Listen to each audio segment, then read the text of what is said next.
Lieutenant Marcus Hale had always considered himself more of a mechanic than a soldier. The orbital dock he called home floated at the farthest edges of map space, a lonely metal ring circling an unremarkable gas giant, useful only as a refueling stop for freighters and patrol vessels. It suited him well. Out here, he could lose himself in the rhythm of diagnostics, in the clean logic of engines and conduits, without the noise of admirals, politics, or the kind of wars that tore planets apart. He liked machines because machines never lied, never pretended to be something they weren't. They broke, they wore down, and they either functioned or failed. Humans, in his experience, were more complicated and more dangerous.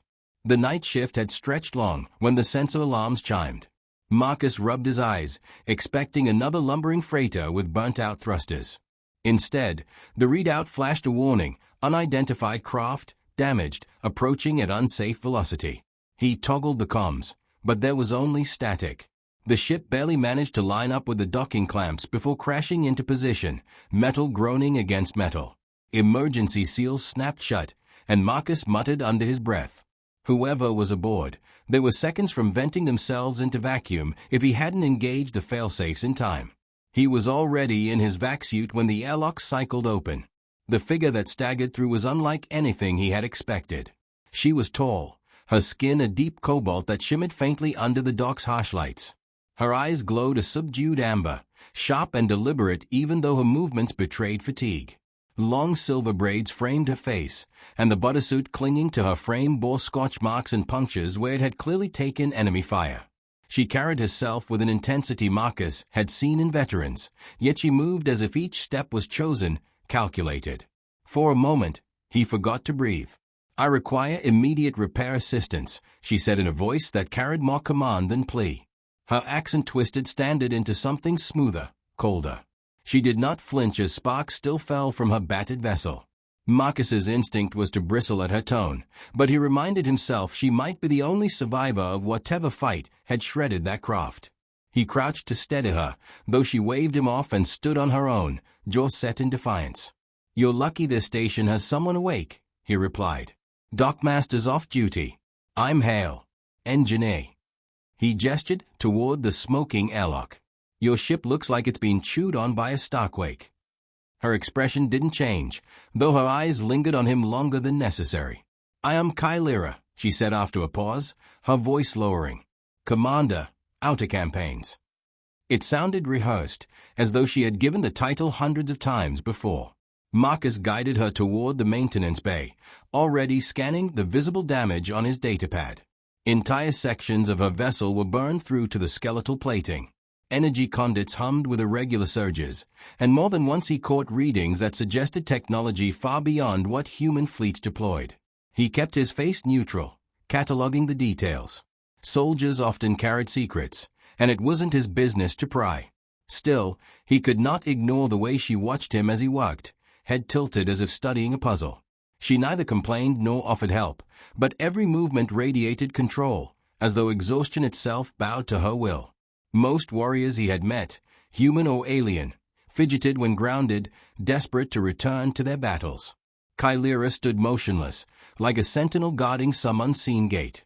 He stripped a panel from the hull and whistled softly. "Your energy matrix is fused. You're running power through auxiliary loops that should have fried minutes after rerouting. How did you even hold this thing together?"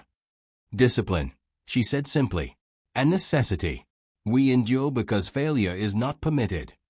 There was no arrogance in her tone, only conviction, a certainty that Marcus found unsettling. He was used to pilots boasting of their kills, commanders barking about glory. She spoke as if survival itself was sacred duty. Hours slipped past as Marcus repaired the most critical systems. He scavenged parts from the dock's reserve stock, improvising where alien design baffled him. His hands moved with practiced speed, but his mind circled the questions he dared not voice. Why was a supposed warrior flying alone, in a ship outfitted with technology years ahead of human standards? Why risk docking at a forgotten outpost instead of calling for reinforcements? He thought of asking, but her gaze always met his with such measured calm that he bit the words back. At one point, while sealing a plasma conduit, he said, "You've seen a lot of fire. Border skirmish." It was casual, almost callous. He expected her to brush it aside. Instead, Kylira's eyes darkened. "There are wars you cannot imagine," she said quietly, "and burdens not easily explained." Her gaze flicked to the viewport, where the gas giant turned, massive and indifferent. Then, softer, "But you are different, Marcus Hale. You speak without fear." He blinked, thrown off balance. To him, he had only been stating the obverse. But there was weight in her words, a suggestion that others had treated her with something more than simple caution. He shrugged, returning to his tools. "Fear doesn't fix broken engines," he muttered, but the way her lips curved, almost a smile, stayed with him. By the time the worst of the damage was stabilized, exhaustion gnawed at him, but he forced himself upright. "You'll fly again," he said, wiping sweat from his brow. "Not smoothly, but enough to get you somewhere safe." Kylira regarded him for a long moment. The silence stretched until Marcus felt the weight of it pressing on his chest. Finally, she inclined her head, a gesture so subtle yet so precise it felt ceremonial. "You have my gratitude, Engineer Hale. Few would have done what you did without hesitation." He tried to laugh it off. "You needed help. That's all there is to it." But inside, unease rippled. She looked at him as though she had already judged his worth, as though she saw something he didn't. He escorted her back toward his ship, and for the first time since her arrival, Marcus noticed how the glow of the repair bay seemed to halo around her, light bending in a way that made her presence even more pronounced. She was no ordinary warrior. Of that he was certain now. But before he could shape the question forming in his throat, she stepped through the hatch and turned to face him once more. "Sleep lightly, Marcus Hale," she said, voice low but steady. "The galaxy does not remain still for long." Then the airlock sealed, leaving him staring at the closed door, questions echoing louder than the hum of engines. He stood alone in the quiet dock, the taste of secrets heavy in the air. Whatever battle she had fled, it was only the beginning, and Marcus suspected, though he wished he didn't, that her war would soon become his. Marcus woke the next shift to the hiss of atmosphere regulators and the low, steady thrum of a foreign engine echoing through the dock. He knew instantly she had started working before he returned. Kylira stood atop the half-gutted fuselage of her ship, bare hands braced against an open conduit, golden light spilling around her as if she belonged more to the machine than to the woman beside it. She did not glance at him, yet somehow seemed aware of his every movement. He climbed the scaffolding, toolkit slung across his shoulder. "If you keep forcing current through that bypass, you'll blow half the relays before we finish breakfast," he said. Her gaze flicked toward him, sharp but not hostile. "You move slowly," she countered. "I would rather risk destruction than delay." "Yeah, and then you'll drift out here as stardust." Marcus set his tools down, pried her fingers from the conduit, and began tightening connections with efficient precision. "Let me do this the right way. Surviving isn't just about fighting. It's about making sure the damn ship doesn't cook itself." Kylira did not resist, though her jaw tightened. She watched closely, eyes narrowing as though she studied more than just his hands. He explained his adjustments in simple terms, aware she probably understood more than she let on, but still she let him talk. When he stepped back, the hum evened into a smooth purr. "You are inventive," she said finally, her tone less clipped. "Most engineers I have met cling to manuals like prayer books. Manuals don't save you when you're 10,000 kilometers from resupply." He grinned faintly. "I make do." The faintest glimmer of approval touched her features before it vanished behind composure. "Then perhaps I was fortunate to arrive here." For the first time, Marcus felt something like camaraderie forming. She did not treat him as a subordinate or a servant, but as an equal, a rarity when dealing with officers of any species. Their work began to follow a rhythm, he diagnosing, she lending strength or insight where alien schematics eluded him. Slowly, the ship transformed from a wreck into something functional, though its scars remained. During breaks, they spoke. He told her of his upbringing on Earth, of a mother who ran a repair yard near the Atlantic coast, of siblings who had all chosen safer paths. Kylira listened in silence, head inclined slightly, as though these mundane details were treasures. When she spoke, her words were careful, measured. She described her people, warriors scattered across contested systems, and her duty to protect them. Marcus assumed she meant soldiers under her command. He never considered her words might stretch further. One night, while recalibrating shield emitters, he caught her watching him with unusual intensity. "You've patched hulls before," she said, "but not like this. You think beyond the design." "Because the design doesn't know what's waiting out there," Marcus replied, pointing to the stars. "You build something standard, the enemy will know exactly how to break it. So you build crooked, unexpected. Make them wonder what else you're hiding." Her lips curved, the faintest shadow of a smile. "An engineer who fights with imagination. That is Ray." The words lingered in the quiet that followed. Marcus realized he wanted her approval in ways that unsettled him. She was a stranger, her presence charged with authority he couldn't define, and yet he found himself drawn to the calm gravity she carried. As the repairs neared completion, alarms blared across the dock. Marcus dashed to the console, Kylera close behind. The sensor feed displayed faint energy signatures, 3 ships, fast and deliberate, closing in. His gut tightened. "They followed me," Kylera said, voice steady but low. Marcus turned sharply. "You knew someone was on your tail." "I suspected. The galaxy is full of hunters." Her hand rested on the hilt of a blade she carried, the first time he had noticed her armed. "They will not stop until I am silenced." Anger flared in him, not at her, but at the danger now hovering over his quiet dock. He should have walked away, let her fend for herself. But he couldn't. Something in the way she stood, unyielding, certain, yet undeniably alone, ignited a stubborn fire in him. "They are not getting you without a fight," Marcus said firmly. "This station isn't built for war, but I'll make it fight anyway." Her amber eyes locked on his, searching for a heartbeat. It seemed she might protest, might insist he abandon her. Instead, she nodded once, as though granting him a place at her side. "Then we prepare together." The hours that followed were frantic. Marcus rewired the dock's meager defense grid, converting cargo drones into improvised interceptors, welding scavenged plating into makeshift armor. Kylera moved with him, her presence steady, her commands sharp when he faltered. Where his hands lacked strength, hers completed the task. Where her knowledge fell short, his creativity filled the gap. When the raiders struck, they met resistance that defied logic. Marcus's Jura-rigged turrets spat fire across the void, drones rammed enemy hulls, and Kylera herself took the fight into the corridors, blade flashing like a shot of light. Marcus, pinned at the control station, rerouted power between failing systems, his heart hammering as alarms screamed. Every decision was a gamble, but each one bought them another breath.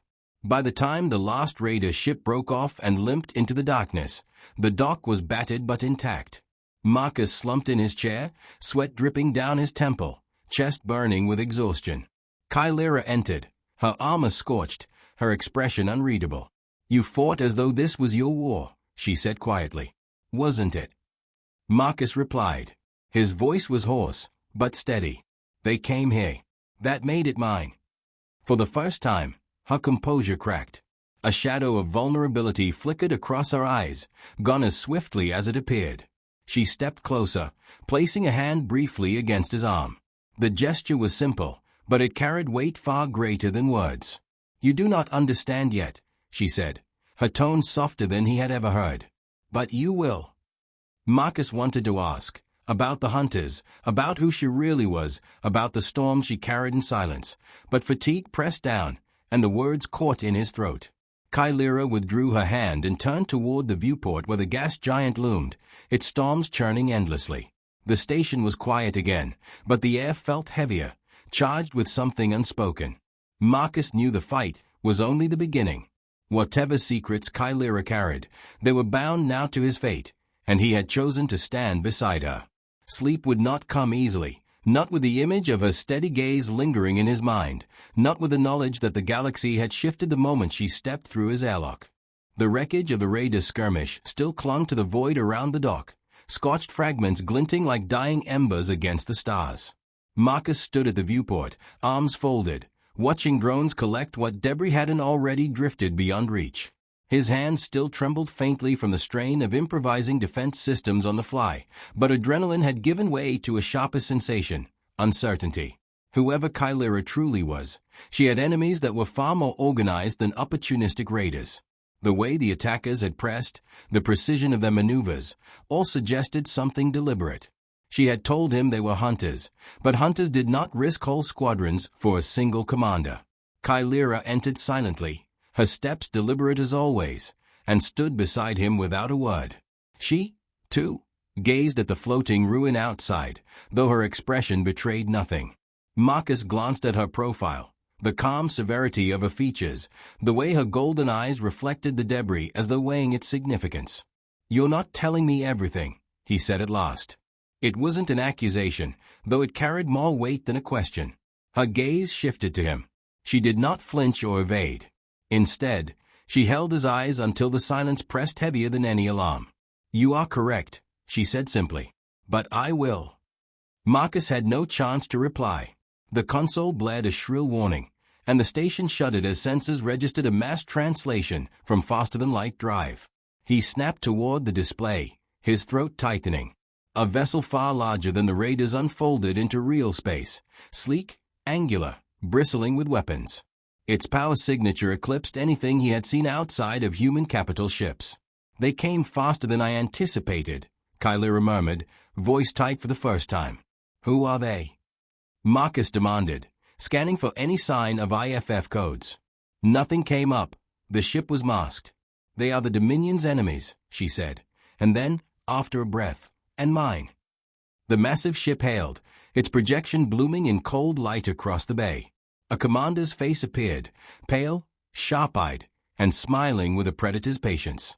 His words flowed in a tongue Marcus didn't know, but Kylira stiffened. She answered in the same language, her tone cutting, unyielding. The exchange lasted only moments before the projection faded, leaving the bay in heavy silence. Marcus exhaled. What did he want? Her amber eyes fixed on him with a weight that felt almost physical. "My surrender," she said. His brow furrowed. "That's a lot of firepower to demand one person.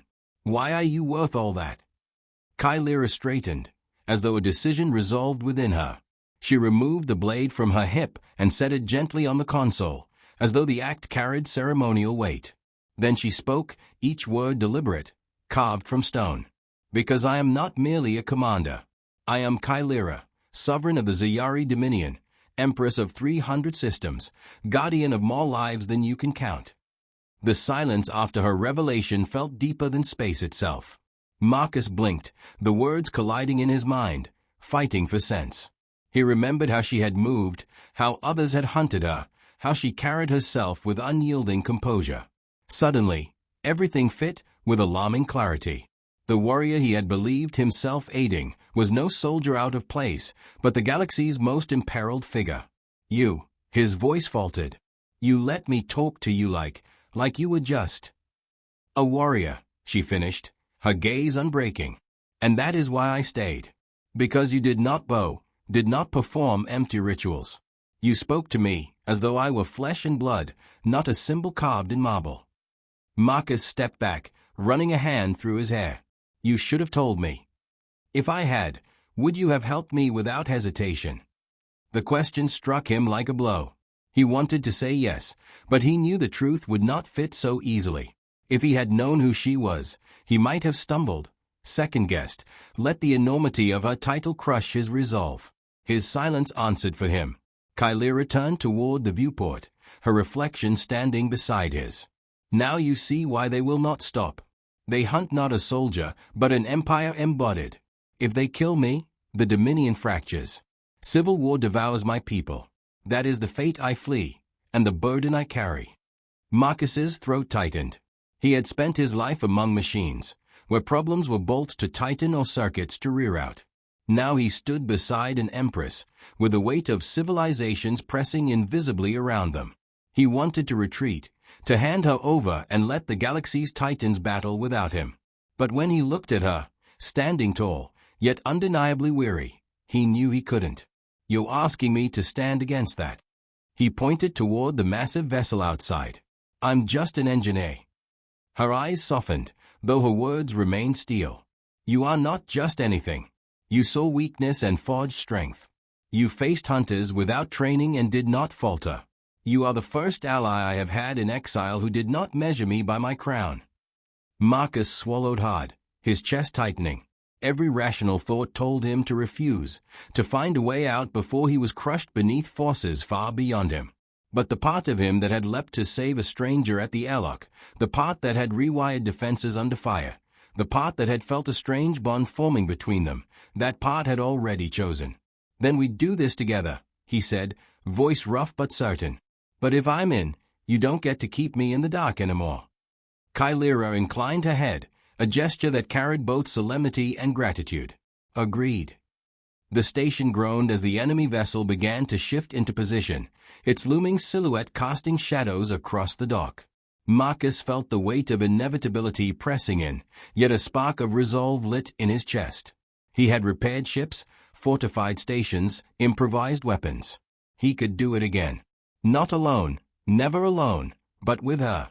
Kylera reached for her blade, fastening it once more at her side, her bearing now unmistakably imperial. Yet when her gaze returned to Marcus, it carried not distance but a strange closeness, as though she had chosen him for more than necessity. Then prepare yourself, Engineer Hale, she said, her voice a calm storm. The true war begins now. Marcus drew a slow breath, staring at the Leviathan outside, every instinct screaming of danger. But beneath the fear was something else, a fierce spark of purpose he hadn't felt in years. The galaxy had chosen him, or perhaps Kylera had, and the only path left was forward. The station lights dimmed as power rerouted to shields, and the stars beyond burned colder. The enemy fleet's challenge loomed heavy in the silence, but Marcus no longer stood on the sidelines. He was part of this fight, bound by truth and by choice. And though the weight of an empire pressed unseen against his shoulders, he could not deny the truth blooming within him. He would rather face annihilation at her side than fade quietly into obscurity. The enemy warship filled the viewport, its black hull veined with crimson energy conduits that pulsed like arteries. Marcus felt dwarfed by its sheer scale. The station seemed little more than scrap metal against such power. Yet he stood steady, his mind racing through schematics and contingencies. Kylera's revelation had altered everything, but one truth remained. If he did nothing, both she and the station would be annihilated. We have minutes, he muttered, scanning power reserves. Long-range batteries will gut us the second they charge. Kylera placed a hand on the console beside him. Her calm radiated, anchoring him even as the deck trembled beneath the shadow of their foe. Then we must make those minutes matter. He nodded, adrenaline crystallizing into resolve. We can't outgun them, but we can make them bleed. If we cripple their core, the rest will scatter. Together they moved through the station like a single current. Marcus rerouted plasma feeds to overcharge the shield grid, pushing it past tolerances that would have horrified any regulation officer. Kylera oversaw the arming of drones, transforming cargo haulers into explosive decoys. Sparks cascaded as Marcus welded armor plating across vital conduits, sweat stinging his eyes, but Kylera was there at each junction, her steady presence more potent than any reassurance. When the first salvo struck, the dock shuddered violently, alarms wailing. Marcus staggered, teeth clenched, as readouts dipped dangerously. Yet the shields held, fed by the dangerous loops he had forced into place. Kylera stood upright through the chaos, voice clear over the din. Return fire. Drones launched from the bay, their improvised warheads streaking into the void. The enemy swatted most aside with contemptuous ease, but two detonated against its flank, tearing gashes into armor. The warship adjusted course, anger evident in the precision of its renewed assault. Marcus slammed a fist on the console. They are focusing fire on the shields. We won't last long. Then we strike from within, Kylera said, eyes blazing. She pointed to a maintenance schematic glowing on the screen. There, a ventral junction. If breached, their reactor cascade begins. He followed her gaze, calculating distances, timing. A suicidal plan by any measure, yet his gut clenched with the certainty that it was the only path. I'll need to board them, he said. Kylera turned sharply. No, that risk is mine. You're their target, he countered. If you go, they'll triple their guard. But a nobody engineer? They won't expect me. For a moment, defiance flashed in her eyes, imperial and unyielding. Then her expression shifted, softened by something deeper. "Marcus, I can do this," he said firmly. "You keep them busy. I'll finish it." The silence between them carried everything unspoken, the trust forged in fire, the unacknowledged bond neither had dared name. At last, she inclined her head, a solemn acknowledgment of his choice. "Then go with the strength of my people," she said. "And know that I will hold the line until you return." The docking clamps disengaged with a metallic groan as Marcus launched a small shuttle, keeping its profile low among drifting debris. The enemy's fire hammered the station, shaking the void with rippling bursts of energy. Kylira's voice over comms was unwavering, issuing commands to drones and countermeasures with regal precision, her authority undeniable. Marcus clung to her voice, letting it drown the fear clawing in his chest. He guided the shuttle beneath the warship's belly, magnetic clamps latching onto scarred hull. With tools strapped to his belt and heart pounding, he forced the hatch open and crawled into the alien vessel's maintenance tunnels. Heat radiated through the walls, the reactor's pulse thrumming like a monstrous heartbeat. Every corner whispered danger, yet he moved swiftly, each breath measured. The junction loomed ahead, a web of conduits thrumming with unstable energy. He set charges with trembling hands, rerouted a coolant line into feedback. His entire life had prepared him for this moment, not as a soldier, but as an engineer who saw how things fit together, how to push them past their limits. Alarms flared as enemy guards discovered his intrusion. Plasma bolts seared past him, scorching bulkheads. Marcus ducked, firing his welder torch like a desperate weapon, blinding them long enough to complete his work. "Charges set," he gasped into the comm. "Kylira, get clear." "Not yet," her voice snapped, steady even under fire. "Their focus remains on me. Detonate when I give the word." Marcus gritted his teeth, pressing flat against the wall as footsteps thundered closer. Time stretched into painful eternity. Then Kylira's voice rang through the channel, fierce and commanding. "Now, Marcus. Now." He triggered the charges. The conduits ruptured in a blinding surge, and the warship convulsed as its reactor cascade spiraled out of control. Fire bloomed through the ventral hull, tearing the Leviathan apart from within.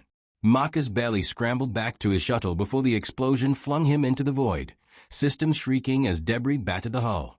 When consciousness returned, he awoke to Kylira's hands pulling him from the wreckage, her expression carved from equal parts fury and relief. Behind her, the shattered remains of the warship burned out against the stars.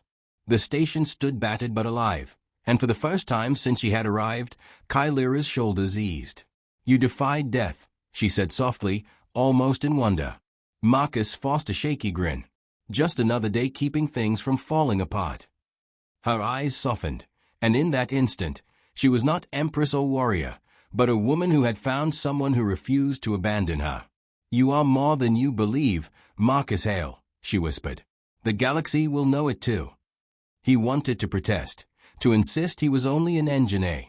But he remembered the fire in his chest as he set those charges, the resolve that had driven him to face giants, and he realized she was right. He was no longer a man hiding in the edges of space.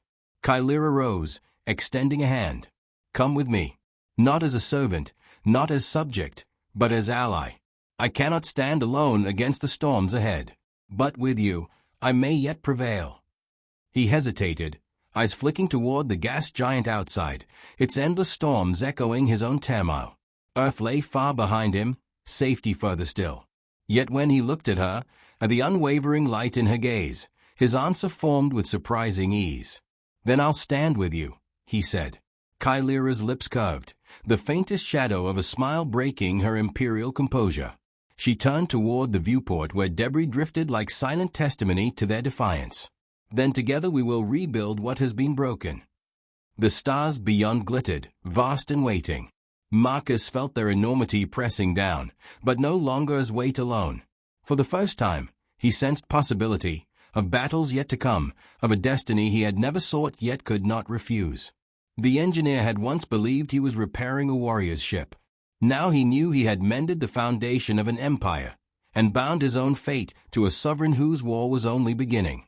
The debris field stretched endlessly, fragments of the enemy warship drifting in chaotic orbits, some glowing faintly from residual energy. Marcus stood at the viewport of the battered station, his reflection merging with the wreckage outside. Survival had been secured, but the silence that followed was heavier than the battle itself. Every creak of the bulkheads felt like the weight of choices settling on his shoulders. Kylera approached, her posture still regal despite exhaustion etched into her movements. The Empress had shed her armor, revealing the quiet strength beneath, but her eyes retained the fire that refused to be dimmed. "We've won nothing more than a reprieve," she said softly. "Their fleet will notice this silence soon enough. And when they do, they'll come hunting." Marcus swallowed, his throat dry. "Then we have to move. Staying here is suicide." Her gaze sharpened, as though she had already considered every possible route. "Yes. But movement without direction is nothing but fleeing. If I abandon this sector, my enemies will claim it as proof that I have been defeated. If I stay, I risk losing what strength remains. Either choice carries ruin." He turned from the viewport to face her fully. "So what's left?" For a moment she studied him, as if weighing not only his question but the man behind it. "The path forward requires allies," she said at last. "Worlds that once swore fealty to me will now watch, uncertain. If I am to unite them, I must show that the Empress still commands not only loyalty, but victory." Marcus frowned. "And you think they'll believe in an Empress who barely escaped annihilation?" The corners of her lips tightened. "They will believe in what I make them see. Appearances wield power greater than armadas." He exhaled slowly, recognizing the truth but unsettled by its implications. "And where do I fit in?" Her eyes softened, the steel giving way to something warmer. "You fit where you have always been, at the heart of what survives. The station stands because of you. That warship fell because of you. Even now, I live because of you. Whether you accept it or not, Marcus, you are no longer a shadow on the fringe. You are a name the galaxy must learn."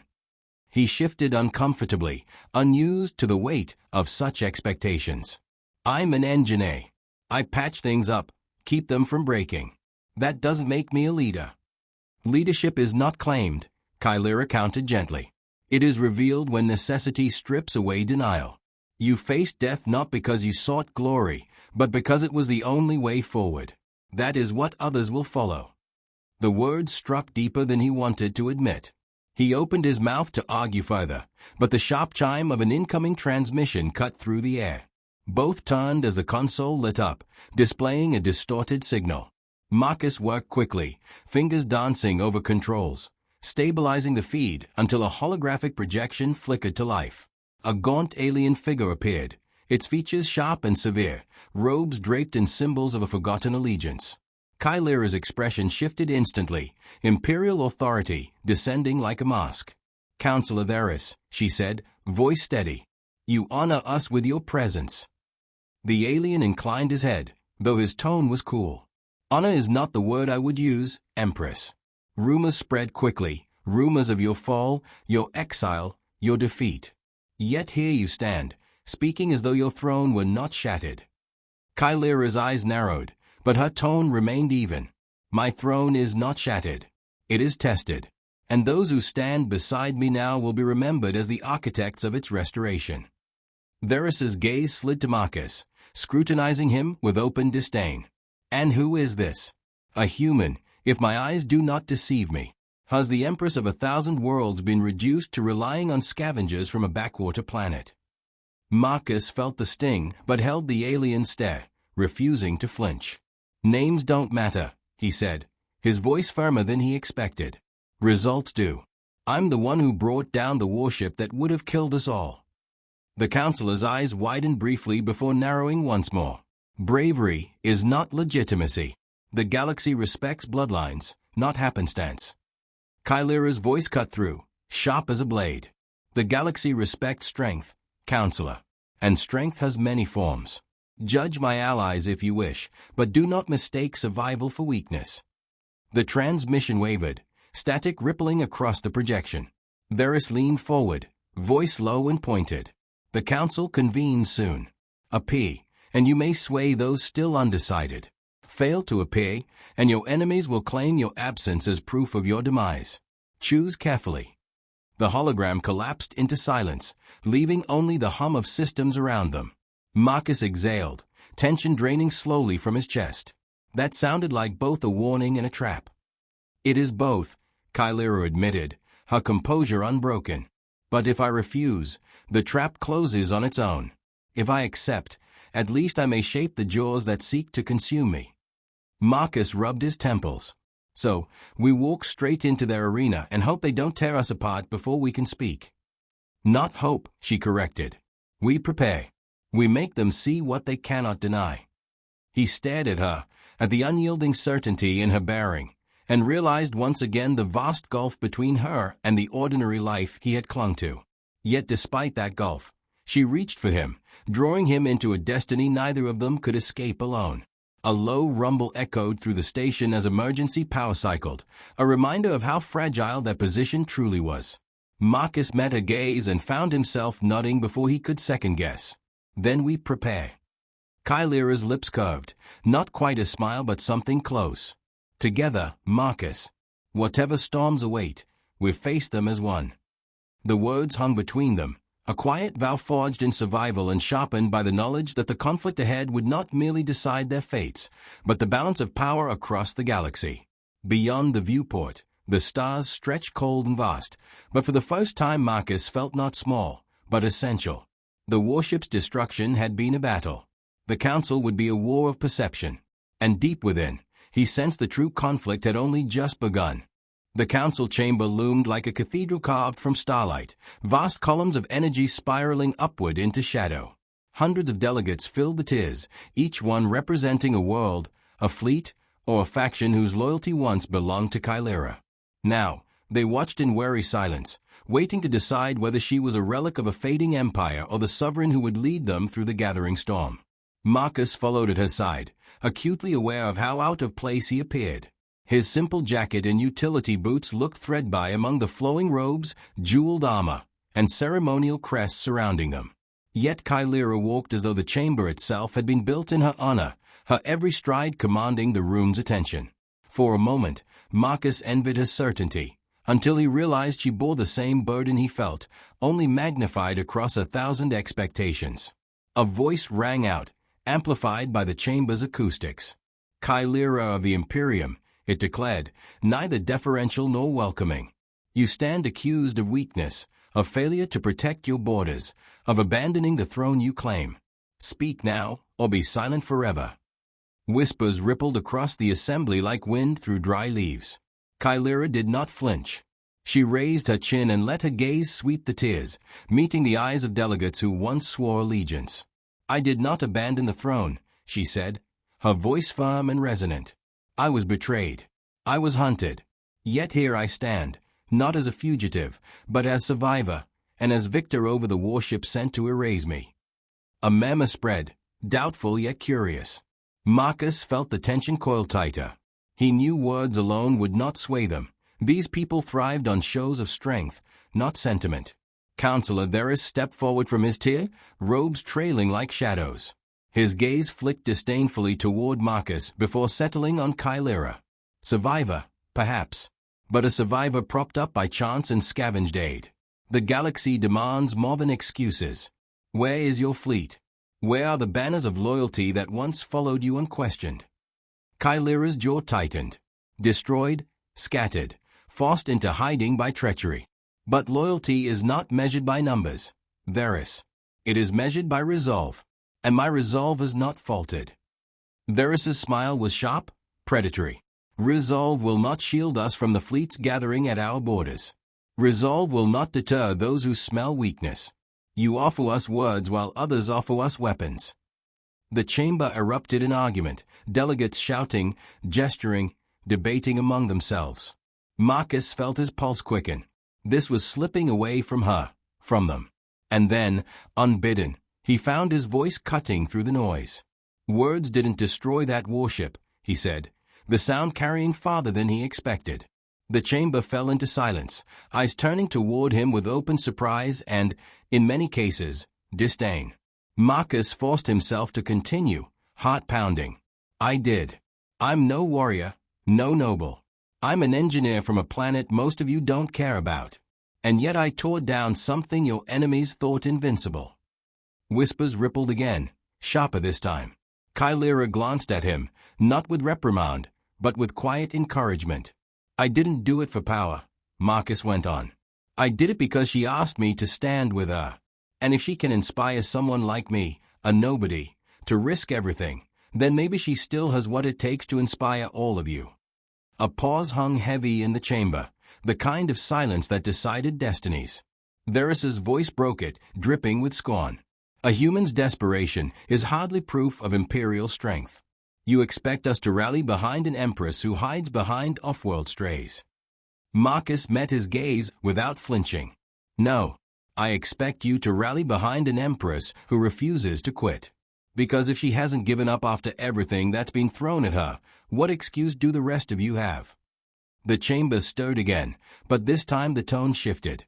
The whispers carried doubt, yes, but also intrigue, threads of possibility where before there had been only dismissal. Chimera stepped forward, seizing the moment. The galaxy is fracturing. Enemies circle, waiting for weakness to finish what treachery began. I will not allow it. Alone, I fought and survived. With allies, I will not merely endure, I will rebuild. And those who stand with me will share in that restoration. Together, we can forge a future stronger than the one stolen from us.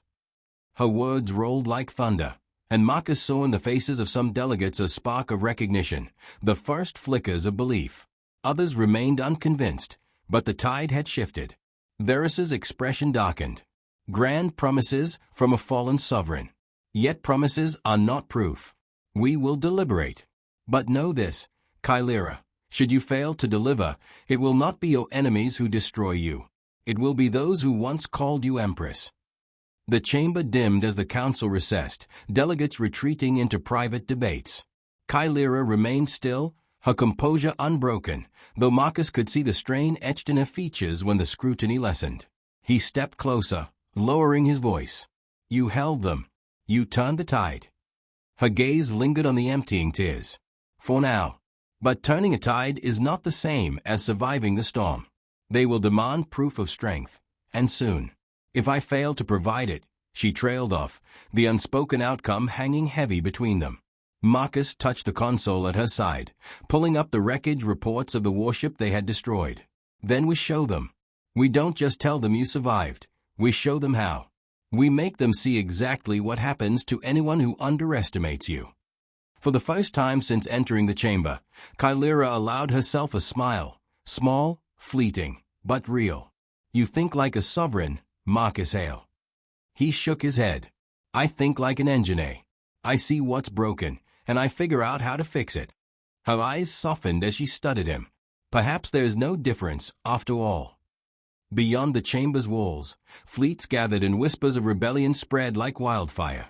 But inside, in the quiet moment they shared, Marcus realized the truth he could no longer deny. He was no longer just repairing machines or patching systems.